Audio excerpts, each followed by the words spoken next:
right, welcome back to the Star Trek Rewatch. Every Thursday I do a rewatch of Star Trek where I watch the episode, come back here, I read the entry, synopsis from Alan Asherman's Star Trek Compendium, give a couple of thoughts and feelings that I have on the episode overall. We keep a running death count for the Red Shirts, crew only. And this is the final episode of Season 1, episode 29 of 29. So we'll do a season death total here. And I'm going to tell you right up front, no crewmen die in this episode, which is like, yeah. So we'll just do the death total now. 26 for Season 1. I thought it would be a lot higher than that.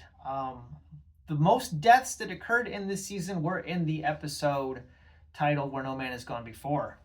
And most of those occurred off screen. So I was really expecting a higher body count for crewmen. But we'll get into the synopsis real quick. This won't take too long. I don't have a whole lot to say. So here we go.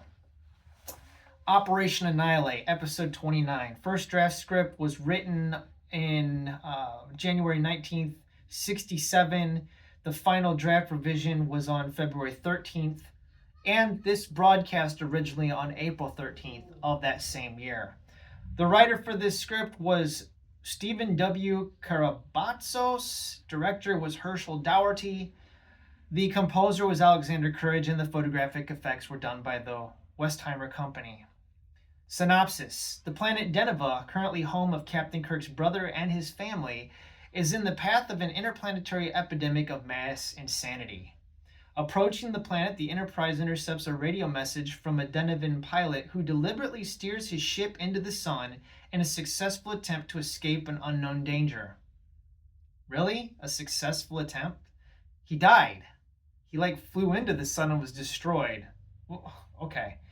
Yeah, that's clearly an error on Alan Asherman's part. We'll let it slide. Beaming down with a landing party, Kirk discovers his brother, George Samuel Kirk, dead. His sister-in-law, Arlen, dying, and his nephew, Peter Kirk, unconscious. Deneva's been invaded by bat-like aliens that intertwine with the human nervous system, manipulating their victims with excruciating pain. Kind of reminds me of the, I've never read this novel, but Robert Heinlein's The Puppet Masters, which was turned into a movie starring Donald Sutherland. Kind of the same thing. So, yeah, they intertwine with the human nervous system and manipulate their victims. McCoy, remembering the Denevan who flew into the sun, begins to theorize about the creatures. Spock, infected by the invaders, volunteers to be McCoy's guinea pig and is temporarily blinded by exposure to intense light. That's a really great scene, by the way, a really good one. When Spock walks out, he's been cured, but he's completely blind. And you're like, wow. McCoy discovers the light intensity needed to kill the creatures, and a chain of trimagnesite satellites is orbited to free the Denevans from their nightmare. So they blast light rays down onto the planet to kill all the creatures. And then we find a little bit about Vulcan physiology. Vulcans possess a third inner eyelid to protect them from the Vulcan sun. So Mr. Spock is temporarily blinded, but he does regain his sight. All right?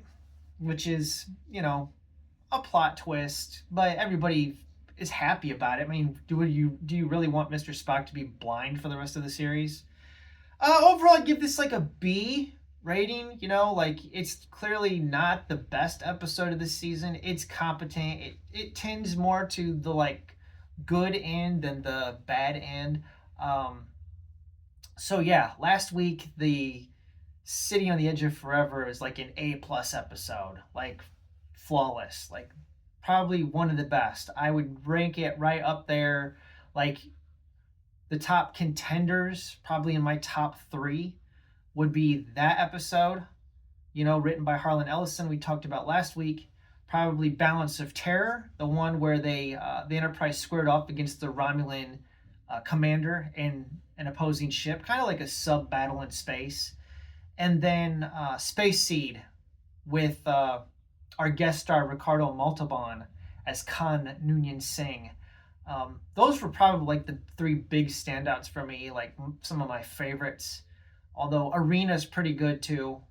I mean, there's a lot of great episodes. It's all a matter of choice, but I would say that this was a pretty solid season of Star Trek and TV in general. There's only a couple of episodes here that like I could do without. Probably the worst episode of the season by far has to be the alternative factor, the one with Lazarus, where they're in the corridor and the spinny effects and slow motion. Like that episode made no sense. It was a complete mess. But overall, it's good. Like I said, final death count for the season was 26. I thought it was going to be higher.